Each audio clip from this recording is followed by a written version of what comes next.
Hello and welcome to the show. We are here tonight to talk about Deep Impact. And That's are you ready right. to get into this fucking thing, or any I am. preamble we need to go over? I think I can say the show's name now. The Yeah? final pod. Oh, nope, can't do it. Still can't do it. It perhaps does not roll off the tongue, but No, I think it's me. Oh well, boy, unfortunately, the final I mean, picture show. the final picture. There you go. It's gonna take some Oh, time. That's how it happens. I gotta stumble and get a running start. So I'm used to people telling me it takes some time to get to appreciate me. That's a thing that's a common occurrence in my life. They're like, when I first met you, thought you were a prick. Got to know you, not too bad. Not too good bad. old Matt. He's an acquired taste. That's what they call me. That's what I'm known as. Taste a little funky. Yeah, there's all kinds of shit happening in the world. We could literally spend the first 15 minutes of the podcast just talking about everything that's happened in the last couple of days. It's a lot to take in. I understand that some people are coming here to escape the end times with the end times. I guess. I don't know. Well, no, that makes sense to me. Yeah, it does. I mean, if you make it fictional, you can distance from it.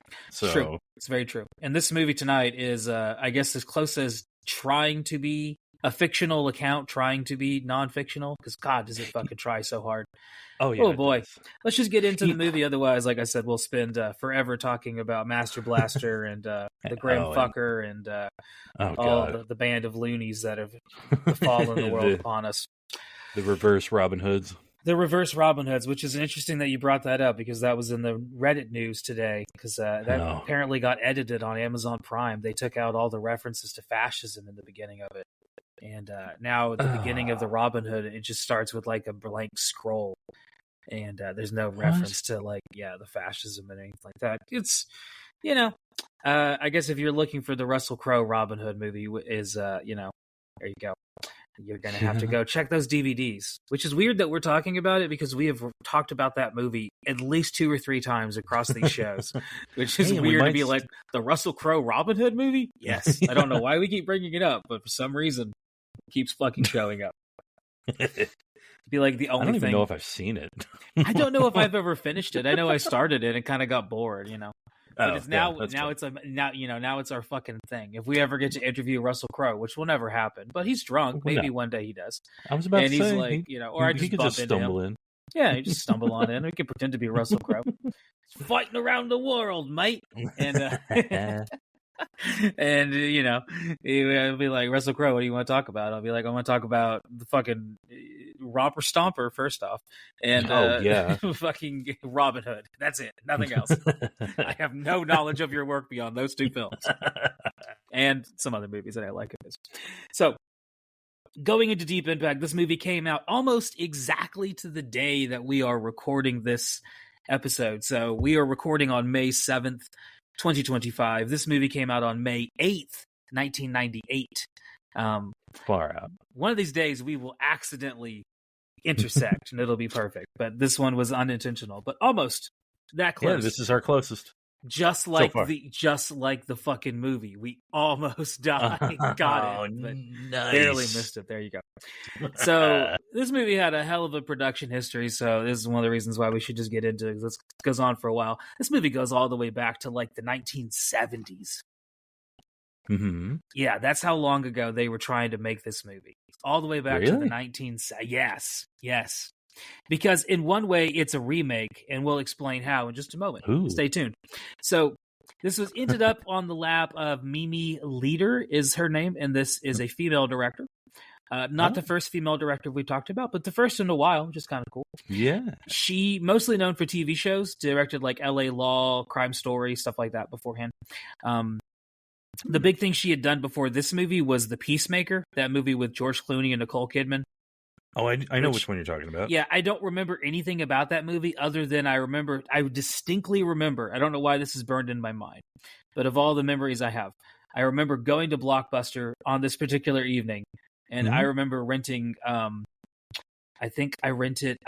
was I distinctly remember renting a video game, and it's one of 2, and I don't want to say which, because I don't remember that part, but I remember the movies my mother rented, because I was not allowed to watch them, and one of them was fucking the Peacemaker with George Clooney. And I don't know why. For whatever reason, I was just like that. The VHS cover has been burned into my mind. And I will always remember the Peacemaker. Still, I don't think I've watched that movie yet. No, I've never seen it. Maybe it's good, maybe it's bad. I do not know. But anyway, she followed that up with this, which was her first like big non-TV kind of related thing. And then her next thing after this is another movie that is just a fucking atrociously sad movie. And it was big for millennials. She directed Pay It Forward. Oh. Yeah. Like that's a movie that I don't think Gen Zers have appreciated yet. I don't think they've come to their Pay It Forward moment. But millennials, we definitely watched Pay It Forward. Yeah. I remember watching that movie in school. Like one of my teachers just was obsessed with that movie and kept making us watch Pay It Forward. And it was always like, wow, I don't want to cry in the middle of English class, but here I am. Right? It's a fucking sad ass movie. Yeah, I don't know if it's aged well. I haven't watched it in years. I gotta track down a copy of fucking Pay It Forward or find it online streaming somewhere. Well, I think maybe time to sell the open seas. I'm not sure if it's one that's streaming normally.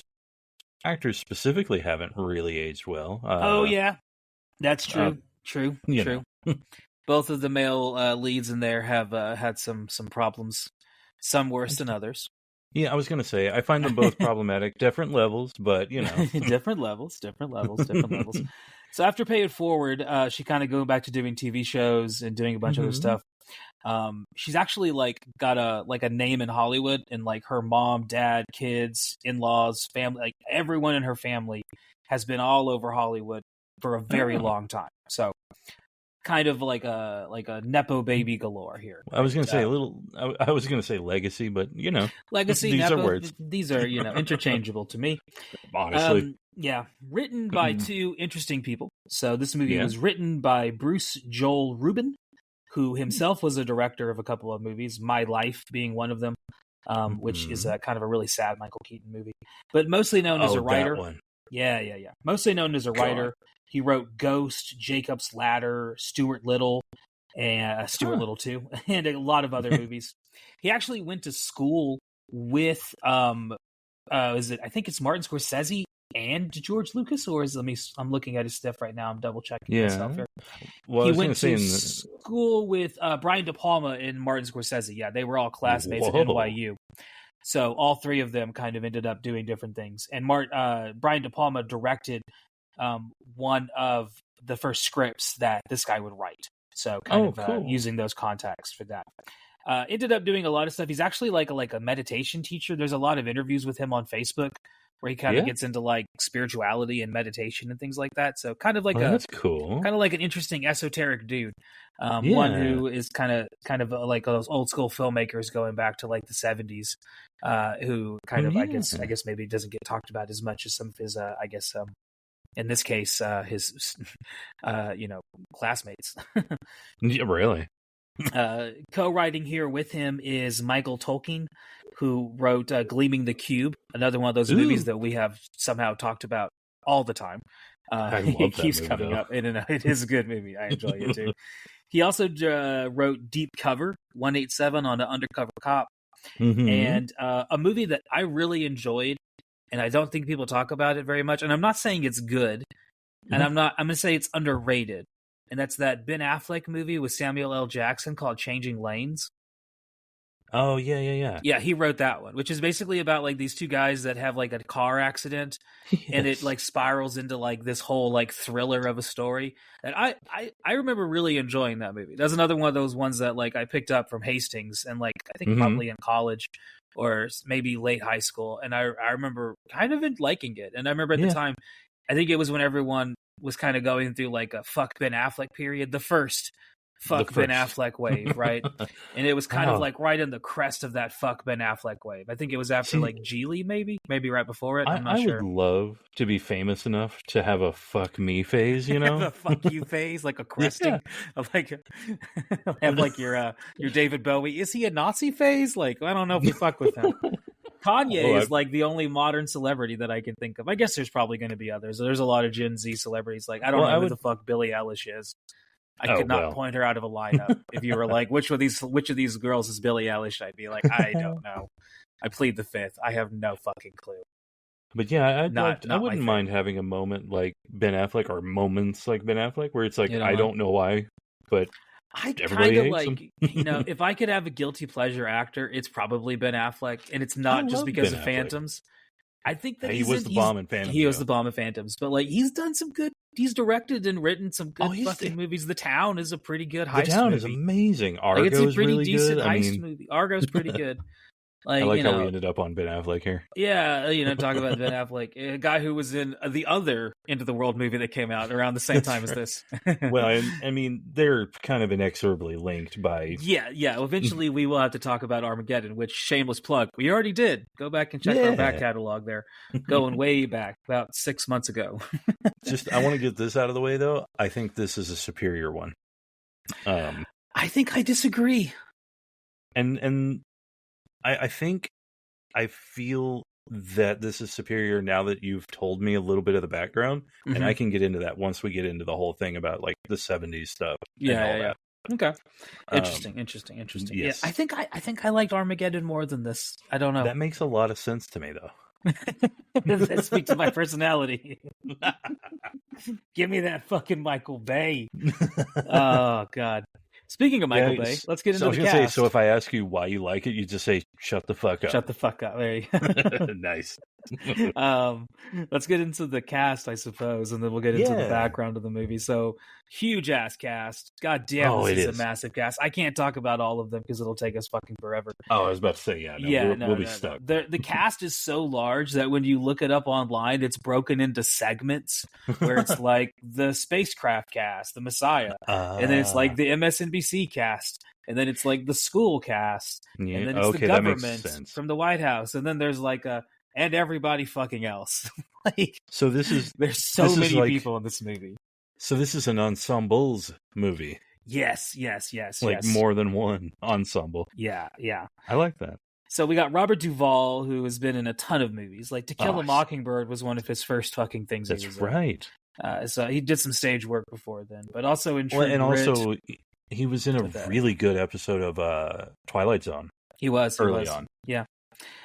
True Grit with John Wayne, another amazing movie. He was in The Natural, another amazing movie. Yes. Conversation, another amazing movie. Godfather 1 and 2, both amazing movies. Apocalypse Now. My favorite is THX 1138, George Lucas's first movie. Wait, is he in that? He is. He's like the main star in it. See, I've never actually watched it. It's one of those things like I know about it. But... I remember I bought my copy when I was in college. It was at a Dollar Tree for $1. Oh, nice. Yeah, and they just started selling DVDs, and they had THX 1138, and I purchased it only because I saw the director was George Lucas, and it wasn't Star Wars, and I didn't know anything about it other than that. And I went home and watched it, and I just immediately was like, "What in the 1984 is this?" And was very confused about how it wasn't a 1984 ripoff. And then immediately, I remember I watched it with Jamie. One of the guy that did the Fallout stuff with me, and he immediately was like, "This is not like a half bad movie. It's pretty good. Like it definitely screams like my first movie, but for like a movie that for George Lucas's stuff that isn't Star Wars related and doesn't like reek of what he did to that series. It's not bad. Like it's not too bad. It has nothing in common with American Graffiti, and very little in common with Star Wars either. It's got like a lot of like it's like definitely like political allegory kind of being expressed. Just interesting to see him kind of get really more into that side of his filmmaking side. But, see, I need to actually just sit and watch it. Yeah, it's a good time. It is a good time. I mentioned Michael Bay because Tia Leone is our second main star here, who I first was introduced to her in The Bad Boys, the very first one, and that's a image that will stay with you as a young child. Oh, absolutely, because she is quite the looker at that time, and still to this day. I love me some Tia Leone. Oh, absolutely. Of course, she was married to David Duchovny, and they apparently went through a very bitter divorce that I read about. A lot to do with his sex addiction, which, sorry. You didn't even have to tell me, and I figured that was the reason. Yeah. She was in Wyatt Earp, another Kevin Costner relation there, going back to who we talked about last week, as well as Family Man with Nicolas Cage, awesome and movie. House of D with David Duchovny, and Robin Williams is in that movie, and it's I haven't seen that one. I think David Duchovny wrote it and directed. At least I think he directed it. He may have wrote it as well. It's a really sad, kind of well-made drama about like a guy in love and just trying to like figure out life. It's a good movie. I like it. It's been a long time since I've watched it though, so I can't really speak to if it's aged well or what exactly happens in it anymore. Because it's like I'm like, I remember there being a guy and there's a girl, and I might be it, but I remember liking what I saw. Of course, playing the president here, and maybe the best president we will see in a post-apocalyptic or pre-apocalyptic movie for a little while. That is Mr. Morgan Freeman. He's been in good. So many movies. The list goes on and on and on. He's, of course, been in the Batman movies, was in Driving Miss Daisy, Seven, Shawshank Redemption, just the list goes, Dolphin Tale. The list goes on and on. Like so far, as far as presidents we've had in these movies, it was Lou Gossett Jr. all the way. Yeah, I'm gonna say Morgan Freeman takes the top on this one. I think Morgan Freeman definitely becomes the new best. I mean, president. He doesn't have superpowers, but he does not have the powers given to him by Christ. He does not, which but he has more of a human side to him, right? He definitely empathizes with his audience. As absolutely. He gives his 3 or 4 speeches in this movie that he's kind of become known for, and yes, as this movie has aged. This has some of the best president movie speeches we've seen. It's definitely up there with like Independence Day with the big rally speech that we get in that one. Yes.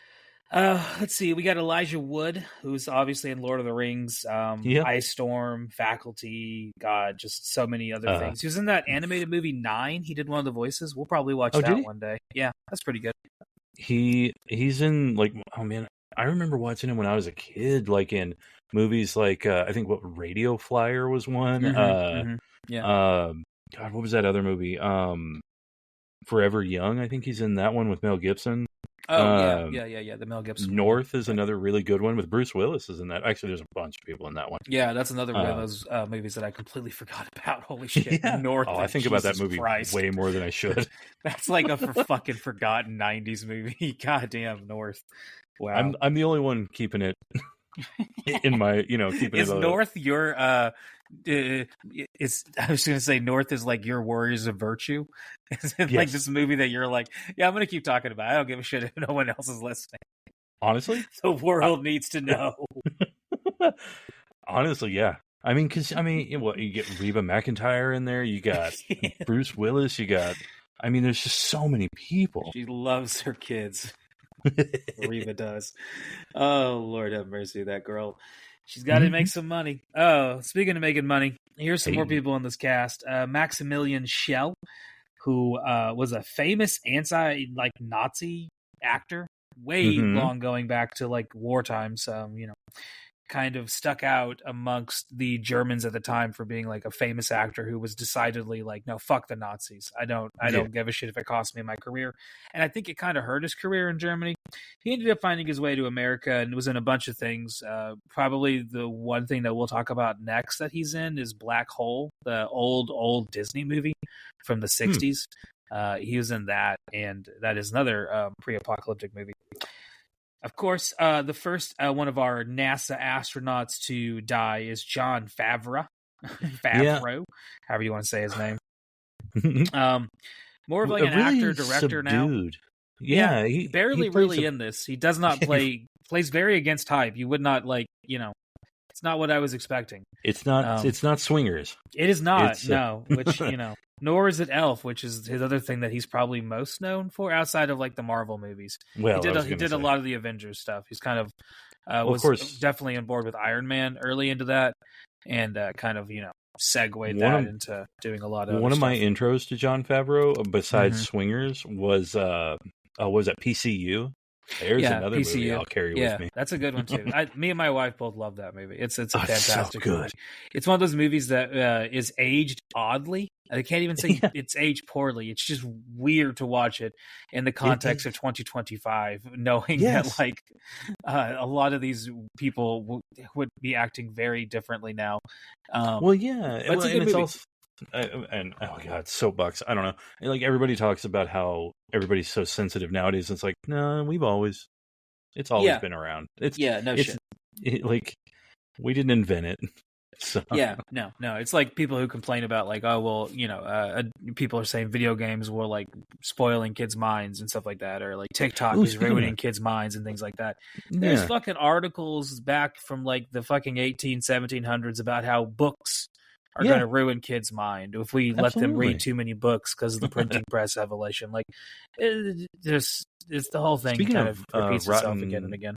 Speaking of video games rotting our minds, new, like maybe distracting good news from the end of the world we're living in. The GTA 6 trailer, another second trailer came out. Oh, nice. I have not seen either of them. And everything. That's cool. I have not played them much. I need to play GTA. Every now and then I want to play GTA 5, but I find myself more often than not just busting out the PS2 emulator and playing GTA 3 or playing San Andreas, Going back old with it. So yeah, Jon Favreau, I've been in a bunch of stuff. Richard Schiff is in this, who was in Jurassic Park, 7, Geostorm, Volcano. He's the one who plays Elijah Wood's dad. Right.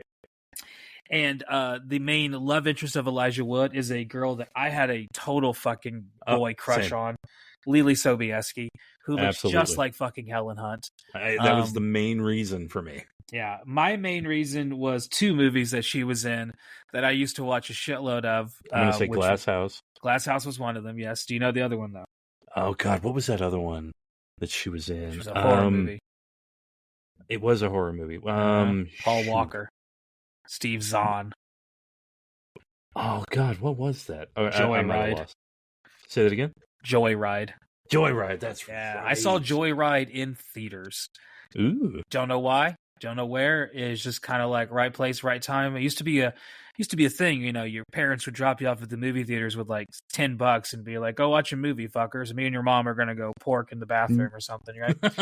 And they would just drop us off, and like that was one of those things. Like I remember, I think that movie was a PG-13 movie, or maybe it was R and we snuck in. I don't remember, but we went and saw it. We saw Joyride that day. And it is a good movie. I still love it. I think it's a good horror movie. I don't think people talk about that one enough. So LeeLee Sobieski's in that. She's also in this. She was much younger in this than in those other ones, that she would kind of be a little bit old. She would also obviously appear in Stanley Kubrick whenever she was in Eyes Wide Shut, which is like kind of like a weird other thing that I used to see her in, because Eyes Wide Shut used to come on late night on HBO back in the day when I had really bad insomnia. That was, God, I don't know how many times I watched Eyes Wide Shut and was fucking confused as hell as to what the fuck was going on. Just naked people fucking, and I'm like, well, I'm in 7th grade. This is working for me. I don't know what the hell's going on, but there's LeeLee Sobieski. She was in Glass House, and that's all. And there's Tom Cruise. So this can't be like a porno, Mom. This is something different. Yeah, right? See? It's okay to watch it. They're actors. This is filmmaking. This is art. Gosh. Other people in this movie, James Cromwell, which was in LA Confidential, Green Mile, Big Hero 6, and of course, we would be remiss if we did not mention his appearance in the greatest movie of all time, Babe, Pig in the City. I thought you were going to say... Only the greatest movie of all time. I thought you were going to say Star Trek. Which one was it? Was it? I'm not sure. Home something country. Shoot. I don't know. Well, anyway, they meet him because he was the first, I guess, made it possible to fly faster than light or whatever, or not faster than light, but like get to warp speed, all that. Anyway. Yeah. But he's one of those guys, like, you see in a movie and you're just like, yeah, I know that guy. It's like comfort, Yeah. Other people in this movie are Vanessa Redgrave, who has been in a ton of movies. She was a 6-time Oscar nominee. Blair Underwood, who has been in tons of things, Set It Off. He was also in Long Legs, which is a movie that I fucking love. I really, really enjoyed Long Legs. Yeah, it's a Nick Cage horror movie that came out I think a year ago, maybe 2 years ago now. Yeah. Not 100% sure when it came out. Recently. I really, really liked it. I thought it was very, very good. Let's see. We also got Charles Martin Smith, who we talked about briefly whenever he showed up in Left Behind 3 as the vice president who immediately gets killed. That's right. He is in this, and he, once again, immediately gets killed. He's the scientist at the beginning who confirms that what's coming towards us and gets hit in a car wreck and then rolls down a hill and catches on fire. I would love to be Charles Martin Smith and be like, yeah, I just show up and die in things. Yeah. That to be like, yeah, that's my job. I'm like, cool, I do it. You keep it checked that way. That'd be awesome to do that, to be that guy. Yeah. And the last person we're going to talk about is good old Kurtwood Smith, who was a great B actor, was a RoboCop, obviously, that 70s show.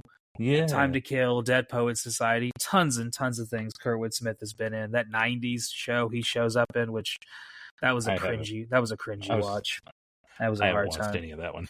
Yeah, I wasn't a big That 70s Show guy, but my wife was, apparently.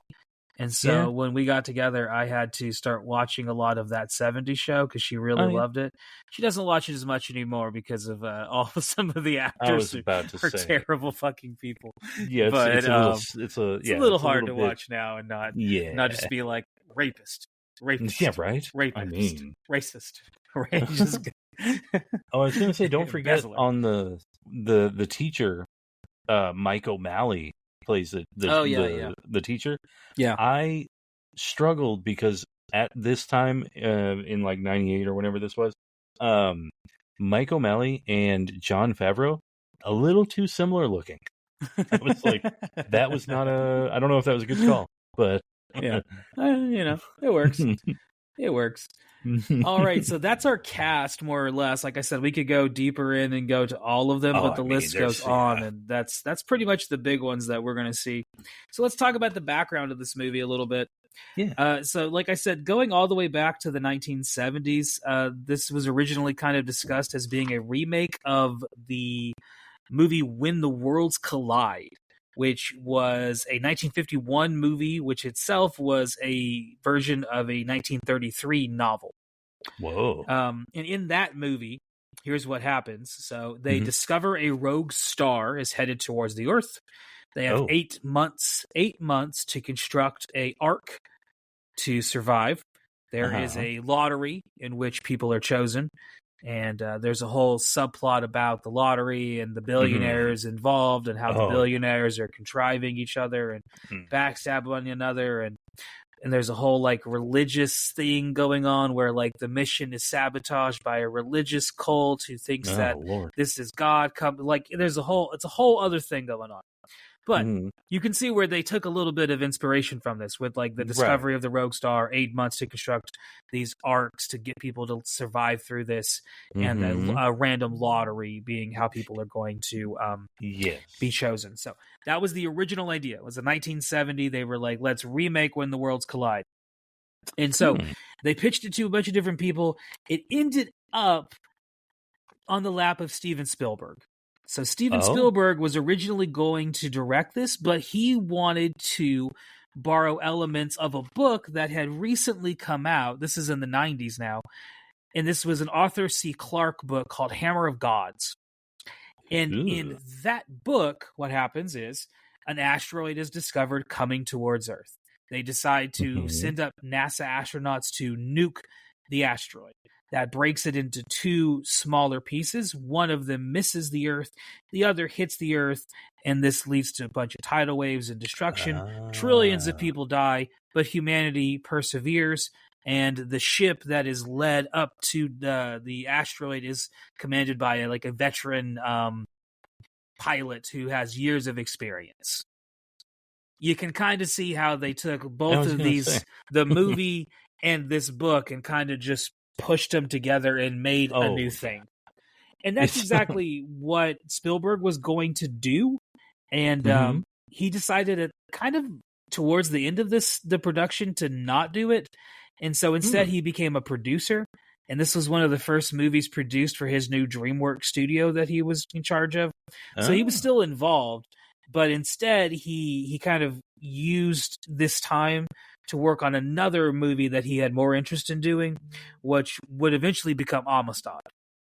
Oh, I wasn't expecting you to say that. Yeah.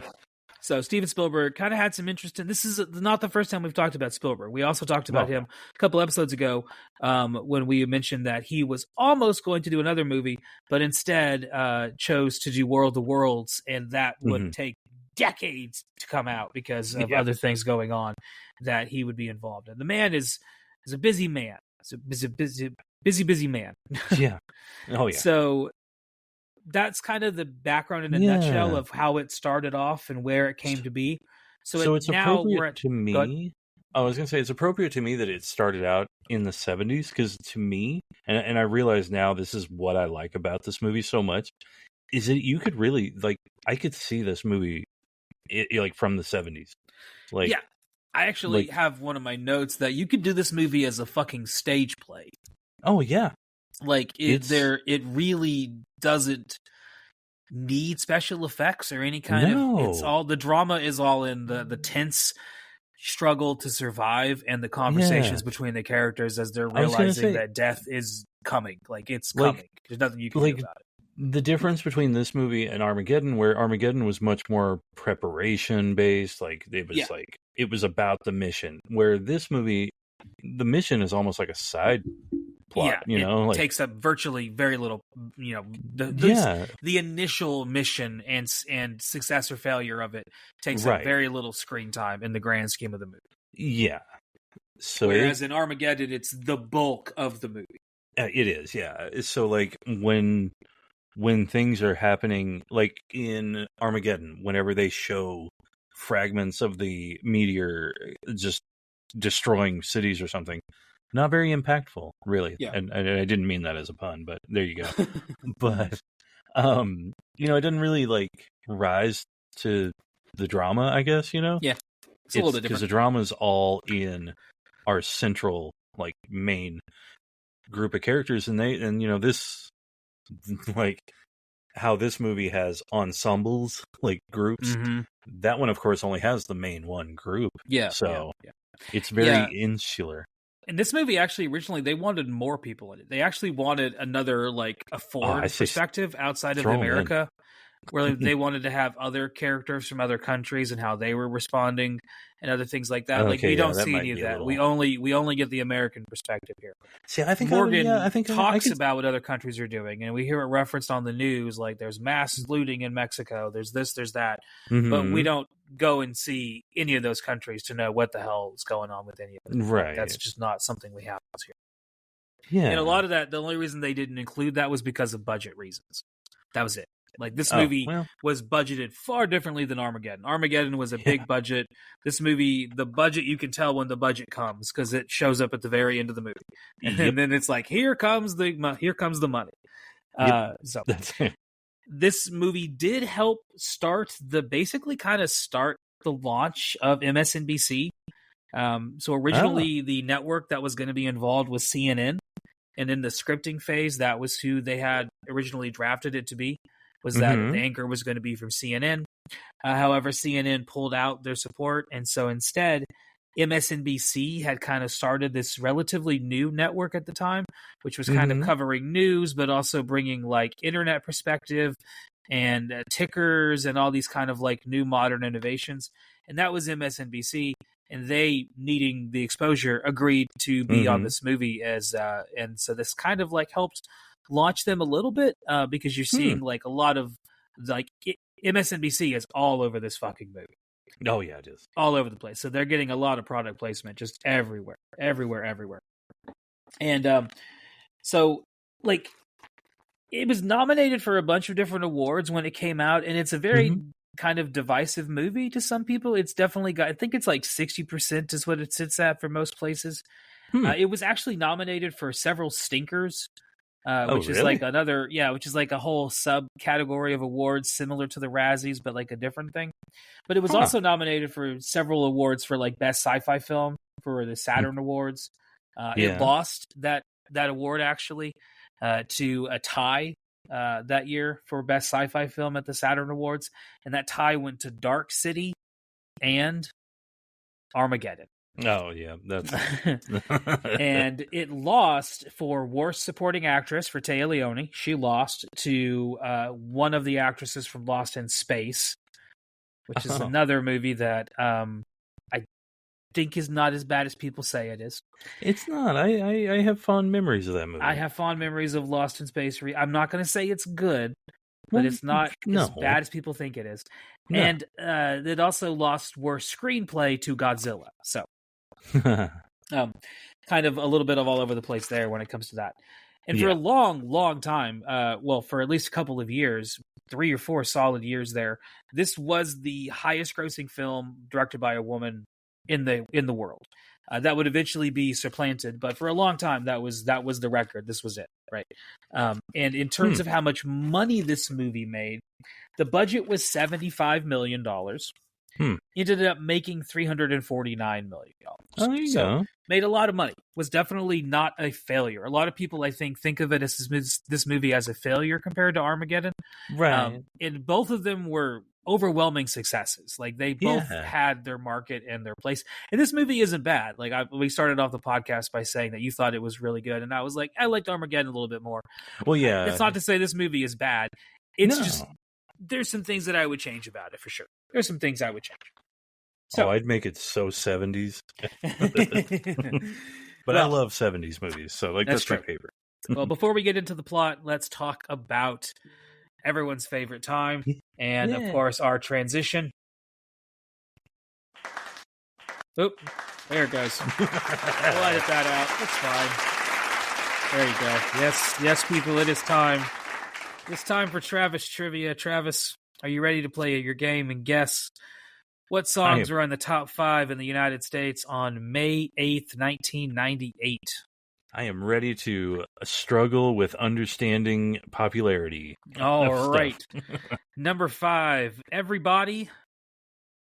Is that enough of a hint for you? I'm going to say Black Eyed Peas.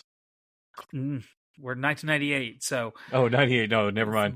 Different Everybody. Boy band. Okay, I was going to say... Oh, okay. Backstreet Boys? Yes, Everybody. Backstreet Boys. There you go. I was going to say my brain has been poisoned by... There you go. It's okay. Black Eyed Peas. Too much Black Eyed Peas. You got Fergie on the brain. It's all right. Well. She makes sense. She's Fergalicious, and that shit is nutritious. Number 4. Country icon... love song, 90s. Oh God, there's so many it could be. Well, I guess male or female singer. Female. That's what I was gonna say. It wouldn't be like Trisha Yearwood, maybe. Not Trisha Yearwood. Think more pop than that. More pop. LeAnn Rimes. More pop, or maybe less. More pop. Oh Lord. God, probably 98? less than LeAnn Rimes. Shania Twain? Shania Twain. Okay, there we go.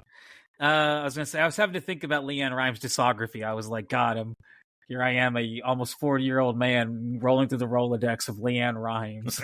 Like, is she too pop of the 90s country? Like, that's a hell of a spectrum.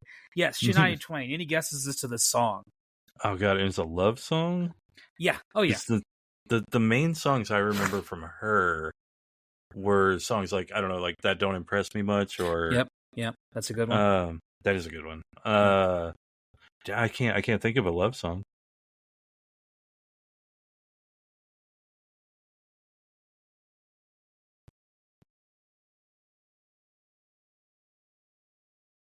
I think I may have cut out again. Yeah, that's fine. We'll edit it out. I'm good. Okay. That's easy to cut.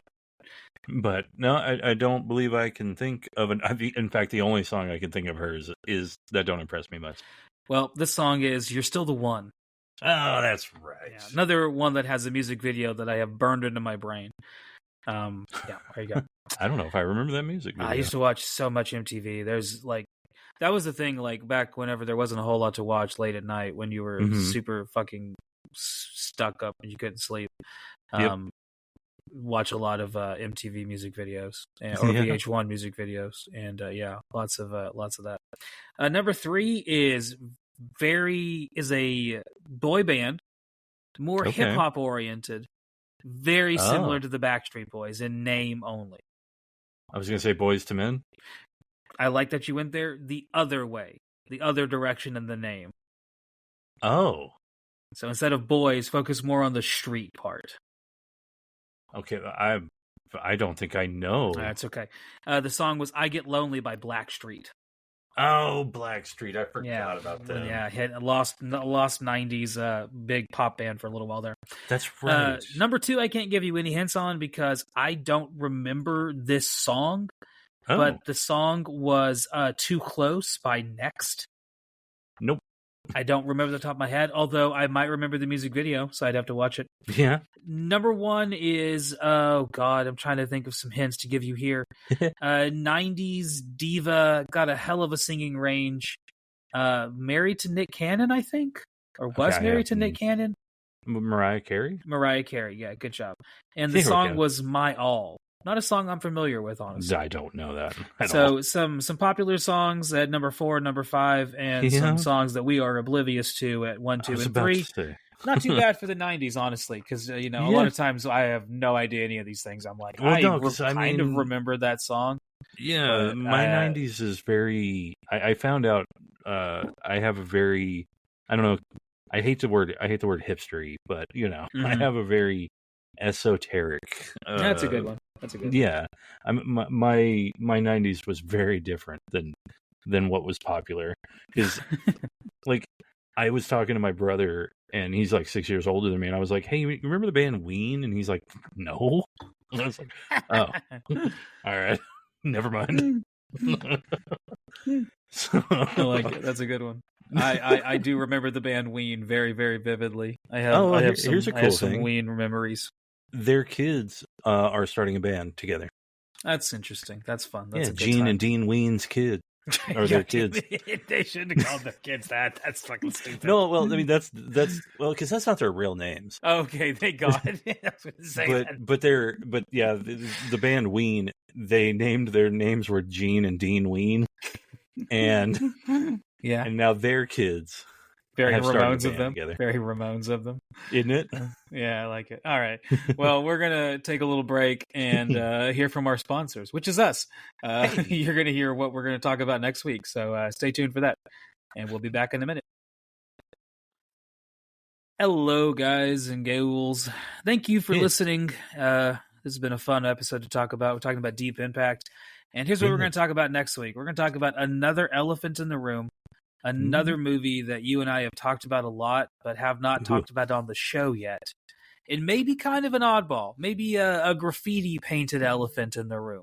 Kind of a weird one that you wouldn't necessarily maybe think that we would talk about first. I'm getting excited. It's a sequel to a movie, so why not talk about the first one first? But no, we're going to go to the second one. Because I've always kind of liked the second one a little bit more than the first one, which I think is a controversial take. But next week, we're going to watch Escape from L.A. Oh, man.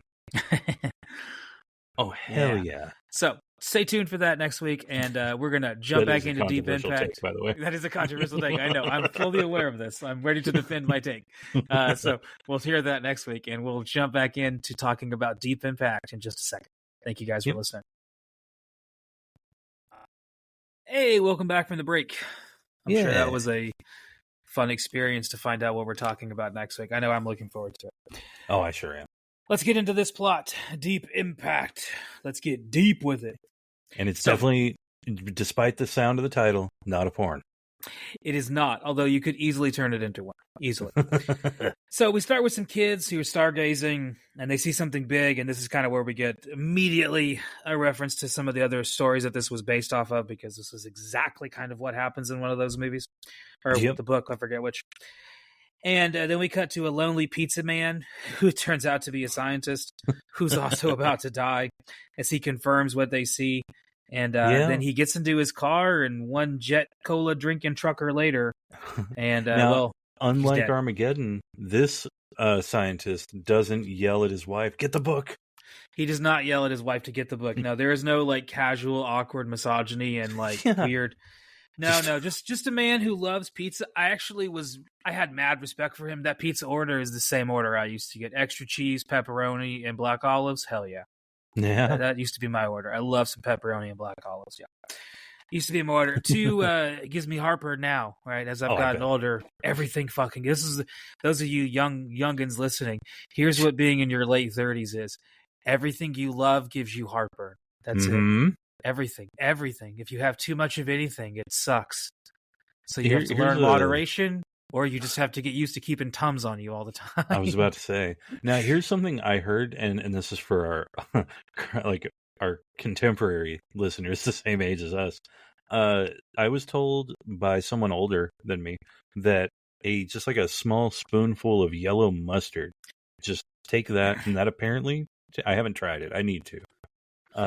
Apparently that'll help heartburn. Hey, you learned something here. Interesting. If it works. I don't know if that works. I was gonna say I'm not sure I'm gonna try that right this second, but maybe one day when I'm fooling around with some mustard, which I am want to do. I'll take it. So we cut to 1 year later, and we're in a newsroom, and this is where we meet kind of the rest of the subcast of the MSNBC guys and gals. And this is going to be the people that are going to be with us for the next 10, 11 months of this movie that it's going to take over the place of. Yep.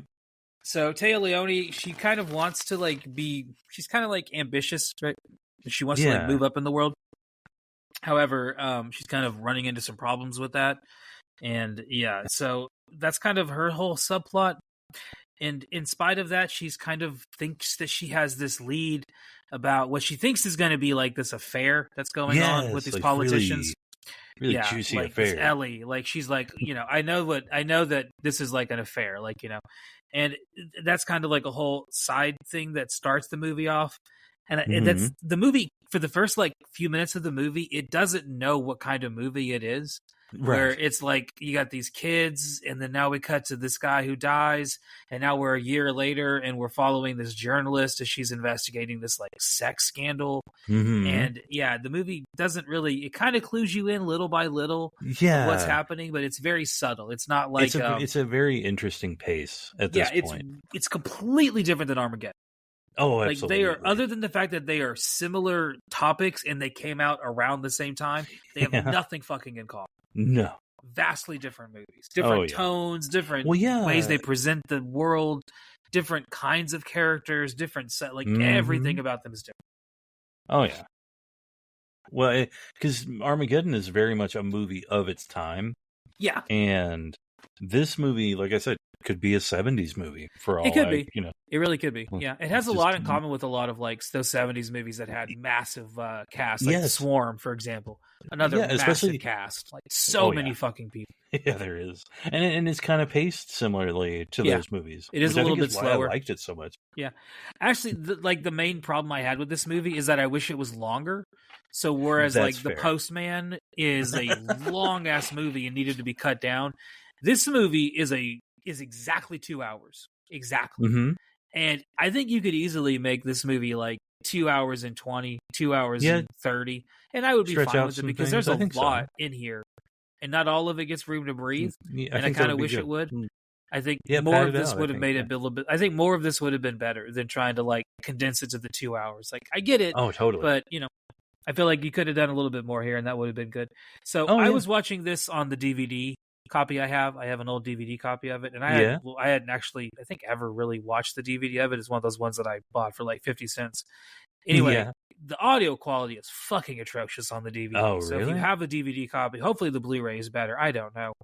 But the audio quality is atrocious. The music is so fucking loud, and then the audio is buried in the mix, so you can't hear a thing anyone's fucking saying unless you turn the movie up super loud. But then when you do that, and when the music score hits, it blows out your fucking earlobes because you're what the hell? It was definitely a movie where you had to fly by the remote. Also, no closed captioning for the movie. So you couldn't turn the volume down and be I'll just read it. That's fine. Yeah. No. Giant pain in the ass. So eventually I just gave up after 20 minutes and just watched it on a watched it somewhere on the 7 Seas. Somewhere, found it. Somewhere and you would not have to only worry about was it better audio quality, It had fucking subtitles. Hey, there you go. There, interesting that you can find interesting what you can find in the world. It is. I mean, yeah. So she's kind of on the hunt for this whole like sex scandal that she thinks she's discovered, and she confronts the Bay Pig in the City, that actor, and he kind of is like very. This is kind of where you get the biggest hint that something weird is going on here, because his demeanor when she discovers this is like, it's not one of like you caught me. It's one of like, oh shit, like, okay, so how long until everybody knows? And basically. It's like, does anything really matter anymore? Like he's basically given up on life. Like he's kind of just like, yeah, it's I don't care. Like it's basically. Whatever. And I just want to spend time with my kids, and I don't give a shit what happens to anybody else. Like I know what's coming. That's a real clue. That is, this is much bigger than some affair. Yes. So anyway, she gets kidnapped shortly after this, which is kind of silly, kind of dumb. I will say there are some really dumb parts of this movie. Yeah. This is one of them. So she gets kidnapped, and then this is another part where the audio quality was atrocious because the footsteps are in the mix were so fucking loud. This is where I had to turn the movie off because every single time someone took a step, it just echoed. Oh wow! It was so loud in the audio mix on the DVD. Absolutely awful. I feel like I should take the DVD out and like shoot it with a gun in the backyard. Fucking horrible DVD. Hated it. Which is not the first one I've run into that has that problem. As a collector of physical media, sometimes you get some bad quality shit, man. Yeah. There's some Wu-Tang Clan vinyls that are fucking horrible quality. They just sound like shit. They're just so awful that like if you put them on and you've ever heard like a good record before, you're like, God, this sounds fucking horrible. Like, who the fuck made this? And you're like, God, I don't want to buy anything they ever make ever again. Right? I don't know if I don't want to throw out any names because I think that they might be going out of business now, but there was a certain vinyl distributor who was kind of notorious for less than stellar qualities of things. I believe they might be going the way of the dodo. Yeah. So anyway, back to the movie. So she gets kidnapped, and this is where the president kind of fills her in a little bit on what she can and cannot go forward with. And he wants 2 days. This is the second movie we've talked about where someone gets kidnapped and has to talk to the president. Exactly. I think one of us is probably going to get kidnapped and talk to the president. Either that or aliens. One of them is more than likely to happen. If I have a choice, can I? I would choose the aliens. Yeah, absolutely. I mean, either way, I'm going to get probed. At least the aliens are going to be hopefully gentle about it. Well, maybe because otherwise you'd have Grimfucker there sitting next to you saying, "Where's the thank you? Where's the thank you?" Also, don't shake my hand; you might die. So, for real. She gets kidnapped. The president wants 2 days. He's like, give me 2 days before you go to the press with this. And during those 2 days, she actually finally learns what the hell this is, which is, it's not an affair. It's an acronym they're using for extinction level event. And the way this is written is kind of silly, like just as a writing perspective, because at any point in time, any one of these like super official guys could just be like, wait a minute here. What do you think Ellie is? And she could be like, oh, it's a sex worker. And they could be like, oh, okay. Yeah, go ahead and go with that. That's fine. And we'll just, and the story doesn't have to be changed. Like, you don't need to bring her in on this because she's completely, like, she's found the what you're hiding, but she doesn't know what the fuck it is. So, like, what is she going to do? Report that the government is hiding something? No shit. Yeah. Of course they are. I'm not at all the least bit surprised that our government is hiding things from us. I'd be surprised that they weren't. If you told me the government was being honest, I would immediately be like, bullshit. What are you lying about? Where's the guns and hookers, right? Right, like, exactly. So I just think that part was kind of dumb. I feel like there's a different way you could have gotten her to discovering like what this is. Like, it would make sense that the government, if it knew the end of the world was coming, it would kind of make sense that they would try their best to like hide it in some capacity. I understand things like that.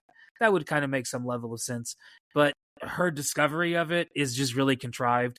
I think that we could rewrite that a little bit. I think so. Change that a little bit. And it's one of the only unique elements of this movie, because the rest of the movie is basically those two source texts, Hammer of Gods and the other one, the Disney movie, not the Disney movie, the other oh god, the name has escaped me now. I have my notes in front of me, but anyway, When the Worlds Collide, Black Hole movie or whatever. Oh no, yeah, sorry. When the Worlds Different Collide, movie. yeah, different movie. We talked about lots of sci-fi movies. When the Worlds Collide and Hammer of Gods, both of those texts kind of represent the rest of the movie from this point forward. This is the only unique thing, is this whole MSNBC agent undercovering thing, which is, kind of its own separate kind of dramatic subplot that exists in the movie, but only for the beginning, and then it kind of fucks off, right? This gets her super famous, which allows her to kind of take over the role that she wants to, and so she kind of picks herself up by her bootstraps, and we kind of find out that her relationship with her parents is a little like fractured. It's not exactly good, right? Her and her dad don't see eye to eye. Same thing with her and her mom have some issues as well. So this kind of is like represents her, like, kicking in the door, breaking through the glass ceiling, so to speak, and breaking through to the other side like Jim Morrison, and becoming a bigger force within this industry. But at the same time, all of that is dependent upon her not having a clue what the fuck she's doing, which is kind of what we're seeing here at the beginning here. I just think you could have maybe presented it a little bit better. Maybe give her a little bit of agency, make her actually discover it on her own, what it is. Not that they have to tell her, not that they need to like reveal the truth to her. Like, don't make them the harbinger of truth. Instead, make her kind of like, find it. Like, I think that would have been a little bit better. But hey, well, because she ends up, because she does end up finding it on her own anyway with early internet. That was awesome. Yeah. She could have done that. I mean, internet.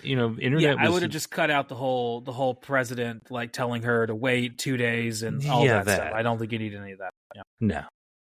If you're going to have her then use the early internet to kind of find it on her own, but like she's kind of also acting with a lot of like this information they've given her. Right. I don't know. There's a lot of parts at the beginning. The beginning is a little bit hard, right? It is. And it's the first like 20 minutes of the movie until we get to the Morgan Freeman speech is a little bit like, it's not that it's bad. I think that I would alter almost everything from the moment we leave the kids discovering the whatever it is that's coming towards them, the asteroid. From that moment, I would change a lot of things afterwards. I don't think we need to jump a year in the future. I don't think we need him to die. We don't. There's a lot I would change, but anyway, this builds up to Morgan Freeman delivering the first like big speech of the movie, his first of them, where he is going to announce to the world basically what the fuck is happening and the astronauts that they're sending up to deal with this problem, and very different than what we saw in Armageddon. Very different. Different tone, different music, different everything, right? Like completely different. And I do like that when they actually get the team together, he's like, all right, we're going to go up in like 10 months. It's going to take some time. Like, we got to get ready for this. Like, it's not a thing where it's like in Armageddon where it's like, all right, we got 2 weeks. Yeah. It's like, all right, that's impossible. We're fucked. Yeah. We're just dead. Get guys like us ready to go into space. In 2 weeks. And face a high-stress situation. Like, okay. Yeah. I don't know if that's possible, my friends. Do I don't something know if that that's would possible. be difficult for a trained astronaut. Like, that's crazy. Yeah. I think that'd be very, very difficult to pull off. Oh, absolutely. So it's a more realistic approach in terms of the time frame they have to deal with this. Like, he's announcing it almost a year out, where it's like, all right, this is coming. We got like a year to really kind of get our shit together and figure out what we can do to stop this. And this is our plan A of several plans. They have several plans they kind of show you. They do. And I like that. One of the things I like is that he does say, like, we're going to put we're going to freeze wages. We're going to freeze costs of everything. Yeah. What you paid for yesterday, you'll pay for tomorrow. Like, we're not going to we're not going to go crazy. Like, yeah. I like that they included that. Very, very cool. Immediately very different than I think our current reality would exactly. I was going to say, I don't think that would happen. We don't even have a water would immediately become like $1,000. Oh Lord! If people would be Nestle had anything to do with it. Hey, coming at you. So this is kind of where Elijah gets his Elijah Wood's character kind of becomes like a little mini celebrity. Yeah, which is because his whole own little subplot. Like, yeah. They think that the person who discovered it died, but he didn't. It was a misunderstanding. Elijah Wood is alive. I love how they reveal that, because he's like, what did they just say? Yeah, right. And then he comes outside and like the neighborhood is swarming. They've and just he's like all the talk of the town, and they also just said he was dead. They did say he was dead, yeah. So yeah, he's got like his own little subplot going with LeeLee Sobieski, where they're kind of like flirting, but then like it's confirmed like during the speech at the school where they're interviewing him. He basically does like a AMA at the school with his like peers, where they're like, ask me anything, and they're like, what does it feel like? And the one kid's like, you're gonna get so laid, bro. And everyone laughs and stuff like that. It's got his own thing going on. This is another part where I was like, if you wanted to make this longer, you could make this like be a little bit more developed if we wanted to. Because the relationship between the two of them becomes such an important thing later that it's kind of gets, not that it's lost here. Like, she definitely makes googly eyes at him during this part, but it just would have been nice to see it kind of maybe them hanging out a bit more. Yeah, a little bit, just a little bit different. So yeah, that way it's not just sprung on us whenever they're ready to get married. Now it's like, I didn't really give a shit that he becomes like a celebrity, right? Like, I didn't. That wouldn't matter to me. But like, if I'm like a 13-year-old boy and I've just found like the first crush that I've ever had, and then I get told on TV that the world is ending, my mind is not going to be on anything other than trying to like focus on that relationship, and probably trying to, like, as I'm a boy, I'm a child, I'm like a teenage boy, probably trying to have sex with this girl if possible, because what else am I going to do? Apparently we're all going to fucking die soon, right? Yeah. So that would be kind of where my mind would go to if I was in that situation. That makes sense. And that's kind of where he goes to. Like, he's definitely trying to like be in a relationship with her. Like, they end up getting married, which is its own weird separate subplot that is kind of unnecessary, because it ends up not really being all that important anyway, other than just like they're married now and together after the end. Yeah, that's I never thought about the implication of the aftermath of that. They're like married 13-year-olds. Yeah. And they have her baby brother with them. I will say I did enjoy that whole roller coaster of events where, they're saved, they're not saved, they're saved, they're not saved. They're, like, a lot of emotions on that. I will say this movie, more than Armageddon, because Armageddon hits me emotionally, this movie hit me very emotionally. And I think it was because they focused more on... They do. Characters. They focused more on, like the... What's what I'm trying to say? Any kind of development at all, or there it is. Thank you. Yeah, this movie is all pathos. Like, this is literally, so we're getting to it, but like basically what happens between now and so Elijah Wood, he kind of has a crush on LeeLee Sobieski, right? So he's interested in developing that relationship because the end times are here. We get to meet more of the astronauts and see more of their backgrounds, but just briefly, and then we kind of develop immediately to them going into the ship, and we're watching the newscast of them going into orbit. And this is where the movie kind of starts to develop the pathos, because in Armageddon, they struggle, but they're successful. Right? They're able to accomplish their goal in Armageddon. Right? Even though it looks like they're going to fail at first. In this movie, they fucking fail. Oh, 100%. They are not successful, right? They have only so much time to complete this task, and they're trying their best, but there is a sun coming at them, and if they don't get this done by the time that sun is there, then they're fucked, and they aren't able to get it done. And I love that from that moment on, the movie is completely focused on what would you do if you knew the world was going to end? Because that's exactly where they're at. Like, the president comes on and says, okay, so honestly, that plan didn't work. And our backup plan is not a good one. Yeah, and most of you are going to die. Yeah, like, we'll save some people, and also martial law. Well, yeah, I mean, so basically, they fail, and Jon Favreau dies, and one of the other astronauts gets, like, completely blinded by the sun. Yes. He can't see anymore at all. Blinded by the light. He's blinded by the light. Wrapped up like revved up like a douche. Yeah. That's a man for man band, baby. Playing some Bruce Springsteen. Yeah. Love me some Old Boss. Yeah, Atlantic City, baby. Mm-hmm. So they realize that they failed and that, realistically, they are left with very little options. Avoid the Messiah. They can go back to Earth where they can die, or like as Robert Duvall jokes, they might get there and be glowing green by the time they get there. Like they don't know, so they're left with very little prospects. But on Earth, the president is also telling the people on Earth that they're also left with very little options. Right? Basically, that was our big plan. That didn't work. We're still going to get impacted by both of these asteroids. And one of them is going to hit and destroy a large portion, and the other one is going to cover the Earth in ash, and most of us aren't going to live through that, right? Right, yeah. But our plan... okay, go ahead. Yeah, I was going to say so much time... I wish I'd have remembered it. I should have wrote it down. But, a certain amount of time, all the plant life is going to go. Yeah, it's a couple of a year and then 2 months and something like that. Gives a time frame for the how long until basically everyone is dead. Every living creature is basically just dead at that point. Yeah. It's bleak. You really feel it, Yeah.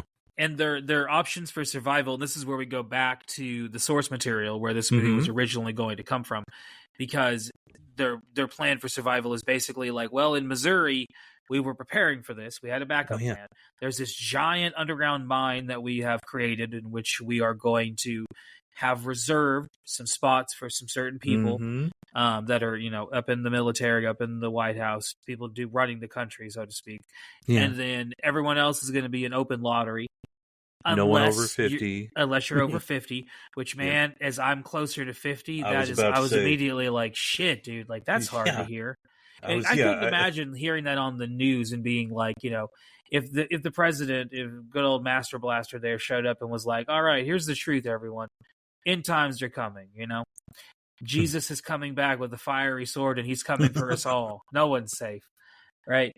So he tells us this and he says, all right, by the way, also, if you're 45, you're fucked because we ain't taking you no matter what. But my almost 80-year-old crippled ass is going.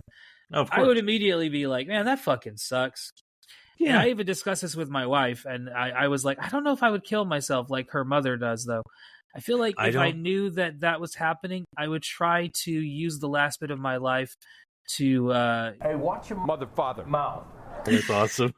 Didn't at all just threaten the leader of one of the countries. Lord.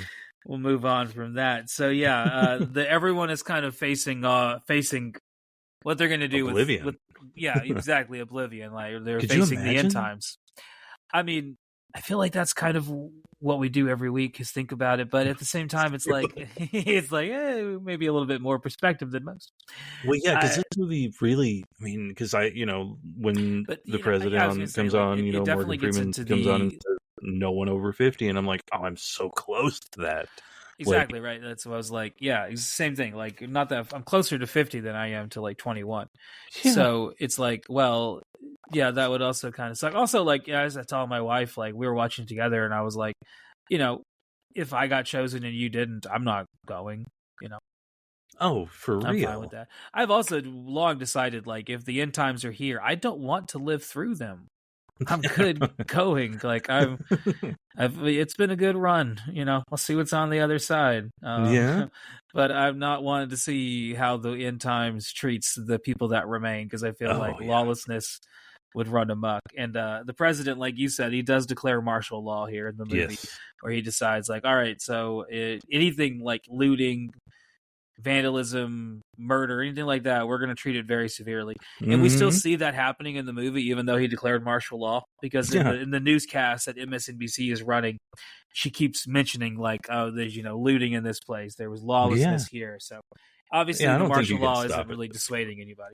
I mean, how are you going to tell the military, the people that are serving our country, hey, I know that you're going to die soon, just like everybody else, but go and stop other people from acting accordingly.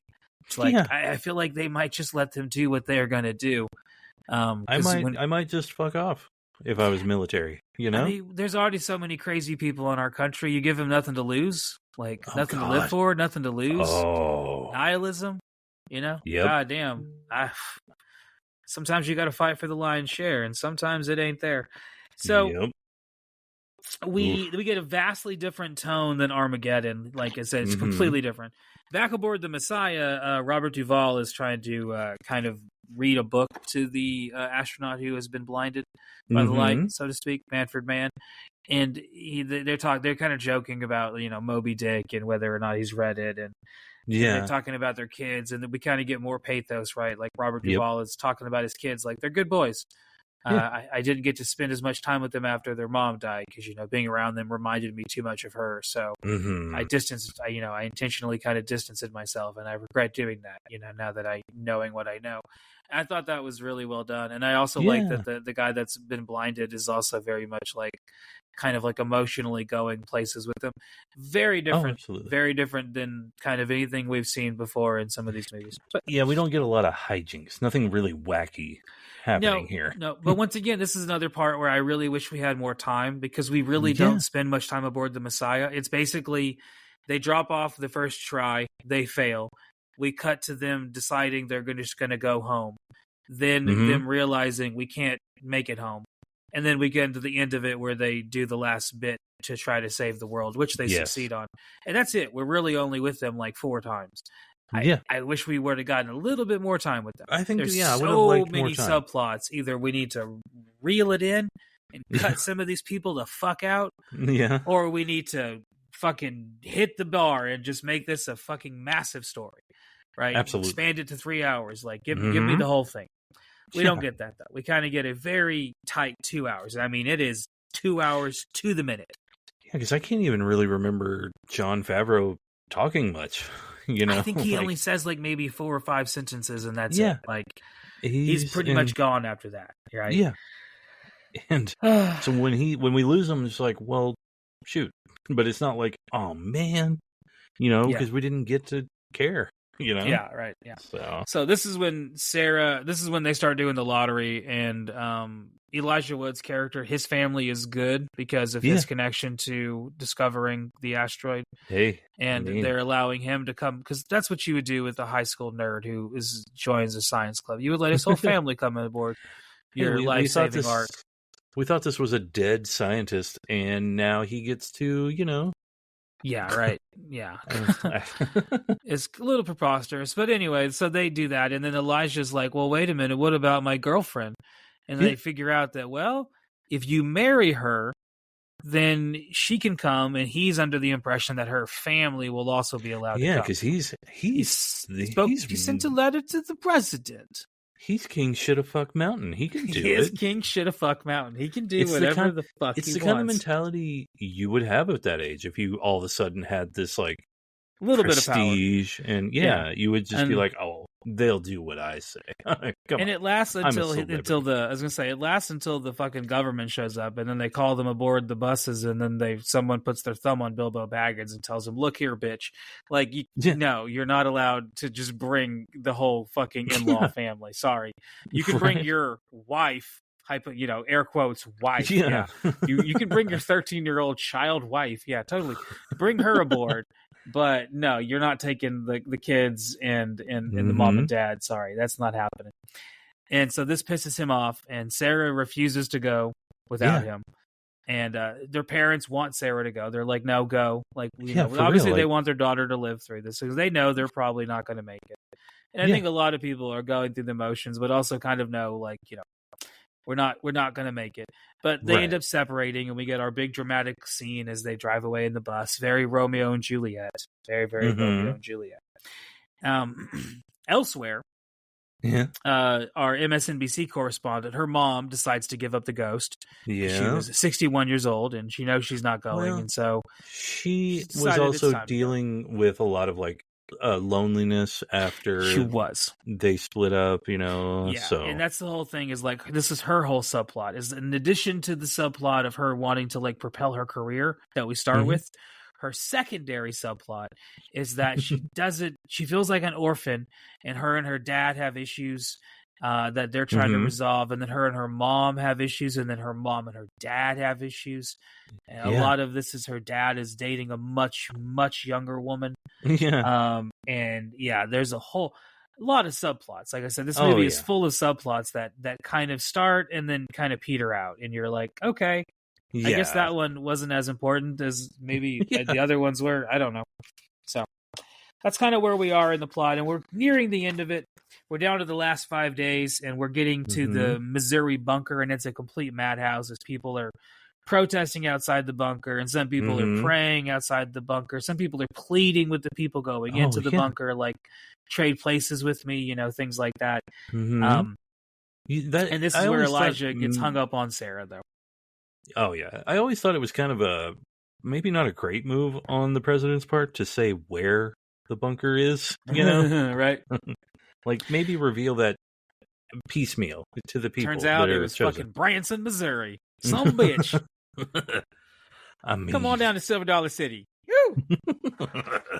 Anyway, so Elijah is still hung up on Sarah, and they're walking towards the ark, and his dad keeps looking back at him, and his dad and him are making eyes, and his dad knows, like, my kid's about to make the run for it. He can't let this girl go.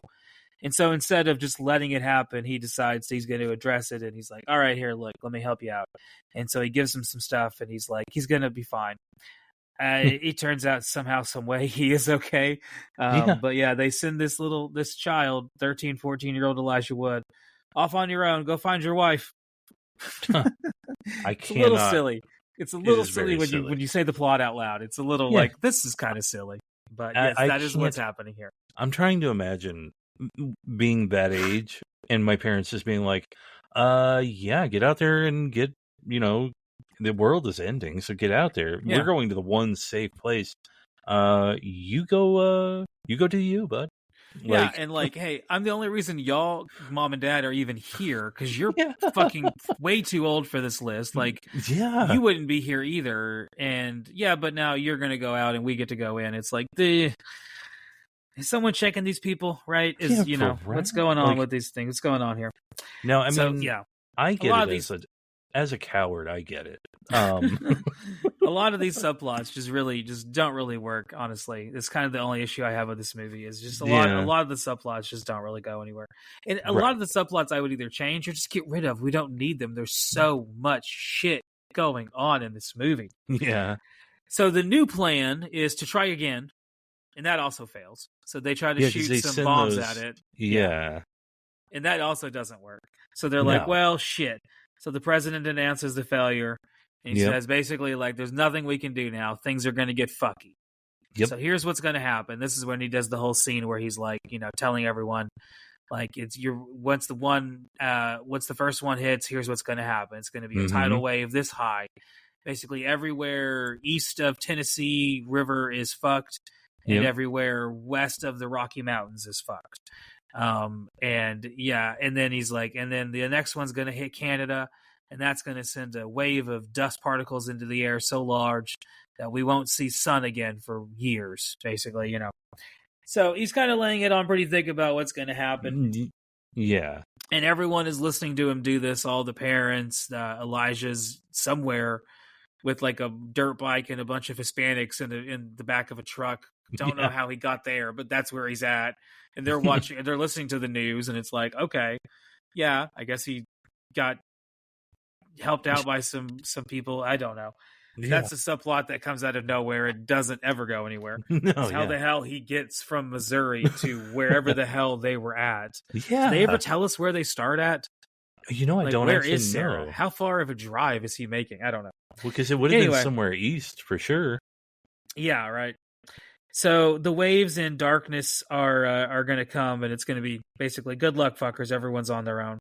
So then we cut back to the astronauts, and this is when they have the other big idea where they're like, okay, what if we take the 4 nukes that we have and we just drive it up the ass into the asteroid and blow it the fuck up into little pieces? Yeah, we're all going to die, but because when they did their initial mission that they failed, and it just basically just made 2. The bigger one has like this like deep I don't know what you call it. Like it just has like this big hole right in the middle. Yeah, it has like a big hole in the middle of it, which is very convenient.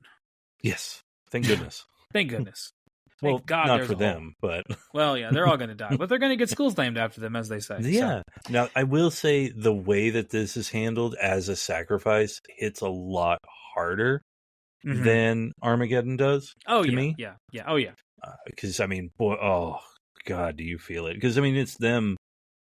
I mean, they're just like. And then they start saying goodbye to everybody that they know. Oh, and there's some people that they can't say goodbye to, like Robert Duvall's boys are out on service, so they can't come to say goodbye to him. And he's like, "That's okay." That fucking killed me. Yeah, that part's very sad. That him realizing that, like, I'm not going to get to say goodbye to my boys, but like that's fine. You know, he kind of immediately is like, "I know I'm going to get to say hello to my wife in the next life." So like, I'm looking forward to that. That part, you know? Like basically everything in the last like 10 minutes of this movie, 10, 20 minutes or whatever. I'm just a heavy pathos. Oh, I'm just a blubbering mess. It's like falling like a baby. Yeah. Oh yeah. Absolutely. So at this point, the first comet hits, and it immediately, or the first asteroid, whatever, it hits and it creates comet. Is it okay? I've been saying it wrong the whole night. No, you're good. It hits. I mean, asteroid, comet. What the hell? It's space shit. Identified space object. It hits and it immediately sends the tidal wave and virtually, like Morgan Freeman said, starts wiping out tons of people. And everyone starts running from it as best they can. And, for whatever some reason, people die. We can say Tia goodbye Leone and her dad are just like, let's go to the beach where it's going to happen. Yeah, so Tia Leone, and after her mom kills herself, gives up the ghost, as we'll say. Yeah. As we're supposed to say on YouTube. We're not supposed to say the other word. Oh, really? Oh, okay. Yeah, it's a bad word. It's a dirty word. She kind of like begins to kind of, her and her dad become closer, and her dad shows up and says basically like, the young girl I was with left me, and I want to be with you, right? Like, I know what happened with your mom, and she's like, I feel like an orphan, and he's showing her pictures to help her feel like, remember when you and I used to be good together. And she does. She was immediately like, but she lies to him a little bit. Yeah. But as you said, at the end of it, she does decide to show up to see her dad, who's on the beach. Yeah. And she goes and gives him a big hug, and they just sit there and watch the wave come in and kill them together. And oh God. Well, because that was where also you see where the budget. Like, this is where the budget comes in. This is, yeah. And I was going to say more of where you see the budget also. It had to have cost a bunch to get all those cars on that highway like that. Oh, yeah. That had to have cost a bunch. Yeah. That would have been a lot of oversight. Yeah, so the waters are rising. Tia Leone and her dad are killed off. Sarah's parents are killed off. Sarah's parents, Elijah is able to finally find her on the highway, which is very contrived that he's just driving, because he goes to their house and they're not there. They leave their dog behind, though, which is fucked up. Yeah, that's right. Well, he did get... Dude? Yeah, right. Well, yeah, let it go. Let it run. But he does get on Chekhov's motorbike. So he does get on Chekhov's motorbike, which is very nice that he's able to find it and able to drive the fucking thing. That's convenient. Yeah. I would not, especially at that age, and even now at my age, if I were to just hop onto a motorbike, it wouldn't do anything. Yeah, this is how, like, I know I'm not a post-apocalyptic hero, because, like, end times come and you need me to save the world, and they're like, all right, all you got to do is get behind this fucking Harley. I just stared and be like, well, I guess we're fucked, so let's just strap in for that, because I'm not fucking driving that goddamn thing. Yeah. My ass is not getting on that fucking thing. No. I'm sorry. So if that's what the world is depending upon, I'm here to tell you we're fucked, right? Same thing if you were like, you need to get behind that semi and drive us to safety. I'd be like, whoa, is it a stick? And be like, yeah. I'm like, well, shit. I didn't pay attention to the driver's ed that day. As long as I blunt behind the street, like, sorry. As long as I can stay in first gear, I'm good. Like, we're just gonna coast it at 20 miles an hour. God damn it! Oh Lord! I have driven big rigs before, but I never got them out of first gear because it was all in a warehouse, like in a yard. So we would load them up. Fun. So I have driven them, but I've never gotten out of first gear. So hey, I'm sure all the other gears work the same as first, right? There you go. Probably, right?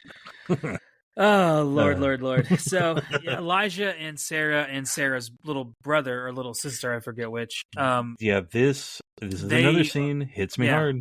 Yeah, so Sarah's parents know that they're not going to make it. They're stuck in traffic. Like, they know, like, It's insane that we're not going to get out of here. They've recognized him, and exactly that of all the people they recognized, they were like, "Oh, there he is," and he came back. Of course, he would come back. He said, he didn't just leave. And then they get his attention by honking. It's like everybody's honking. Yeah, like I said, this part's a little contrived, a little silly. I can you see why this movie was nominated for some bad scripting awards. Right, yeah. But you have to go along with it on this one. Yeah, you definitely have to suspend your disbelief, which is why it's very heavy into the pathos, because you want these kids to survive. Because they love each other. Like, they very clearly have a bond. Yeah, and the parents support it because they're like, hey, take your child. And LeeLee Sobieski is really fucking good here.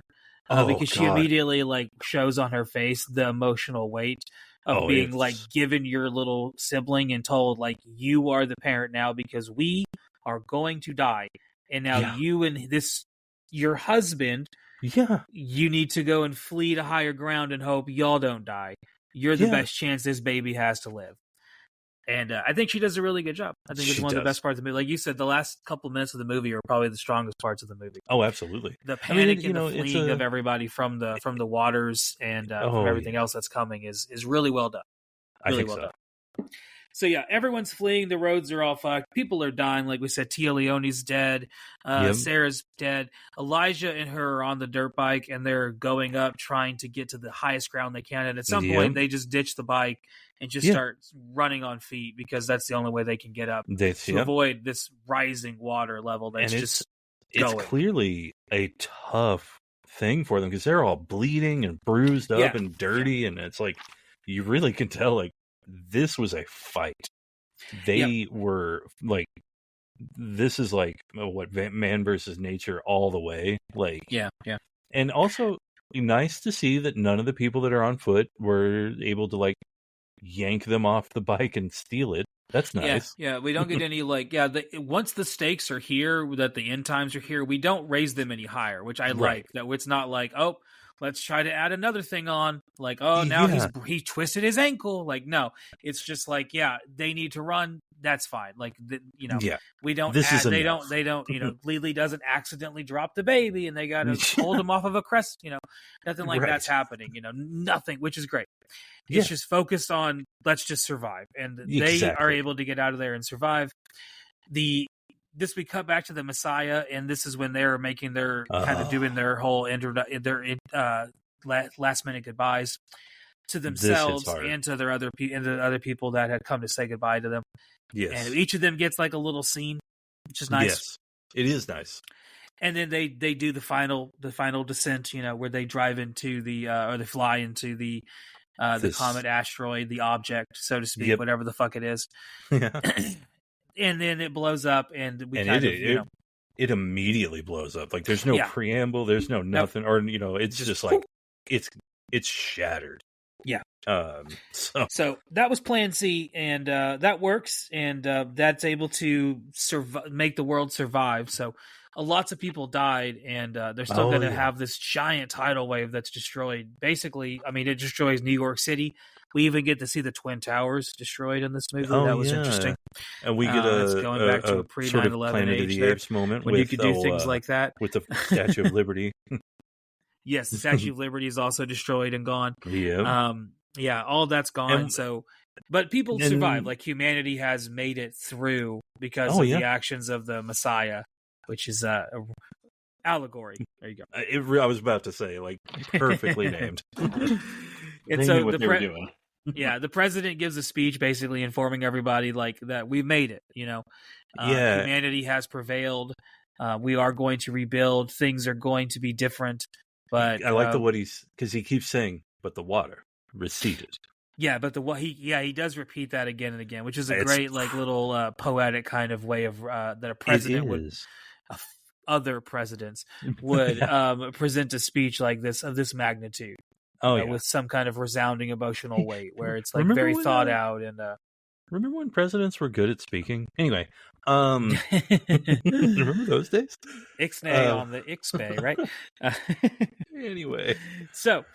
Anyway, thoughts on the movie overall? I really enjoyed it. Yes. I think it's solid. There's some parts I would change. I think the movie needs to be longer if you're going to have this many subplots, or it needs to remove some subplots if you're going to be this short.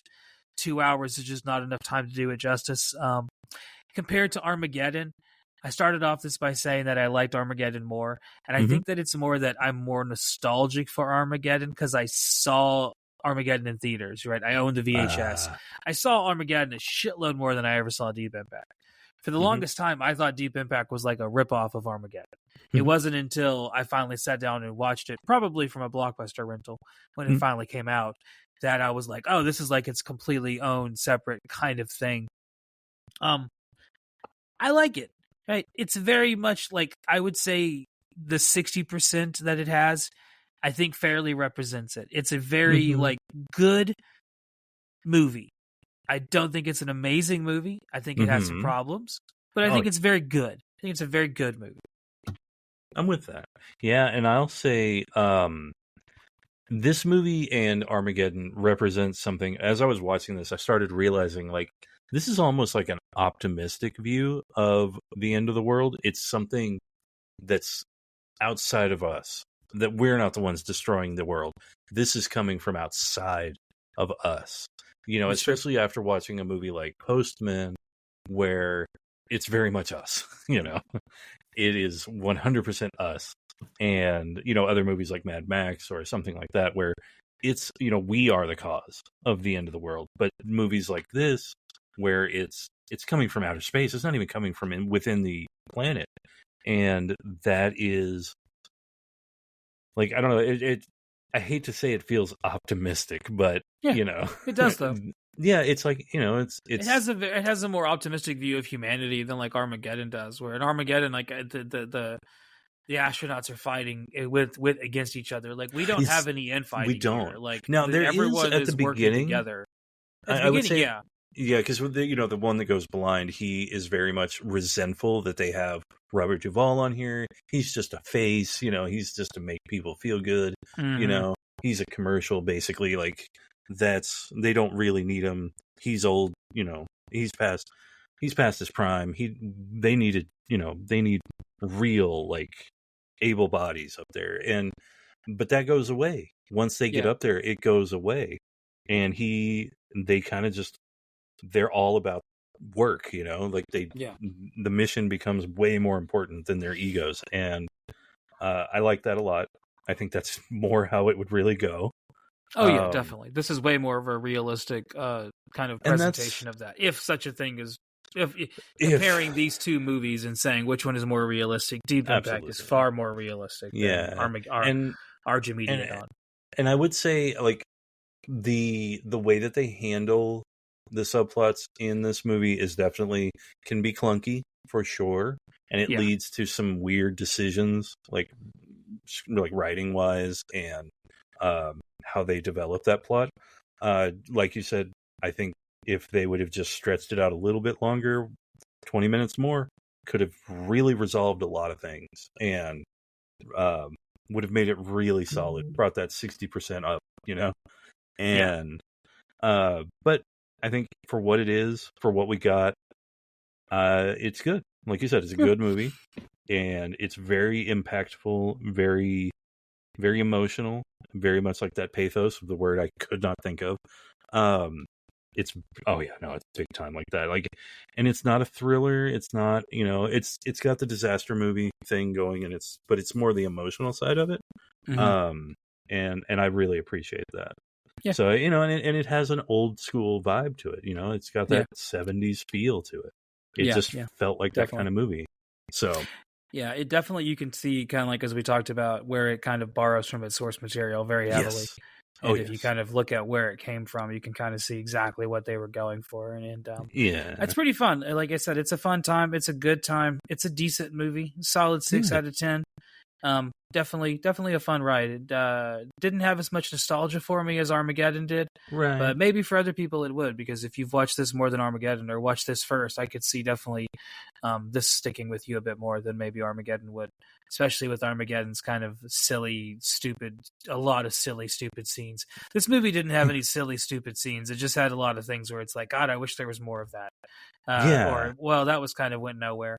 a lot of those things, as opposed to just like, well, this is just dumb. But thank you guys for coming along this evening as we talked about Deep Impact. Next week, we will be back again to talk about Escape from L.A. Yes. It's talking about our first stupid and silly.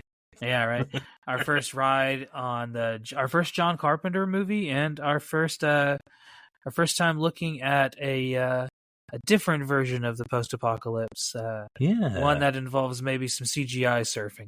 So we will see you guys then, and thanks for coming along. Bye. Yeah, take it easy.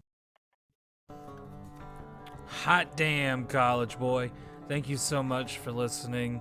Every single week we come back with a new movie about the end of the world, or a movie about the beginning of the end of the world, or what happens after the end of the world, or maybe one day we just decide to watch Showgirls. Who knows?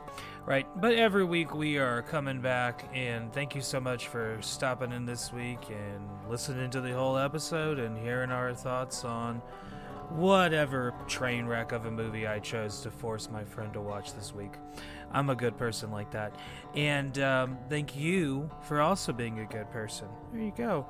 If you want to be a really, really fucking cool person, which you obviously are, why don't you give us a like, and actually, more importantly, give us a subscribe. I find that to be more important. I don't know if the algorithm says it is. I don't really give a shit. But thank you for your patronage either way, and clicking all the things and doing all the stuff. Bye. Thanks.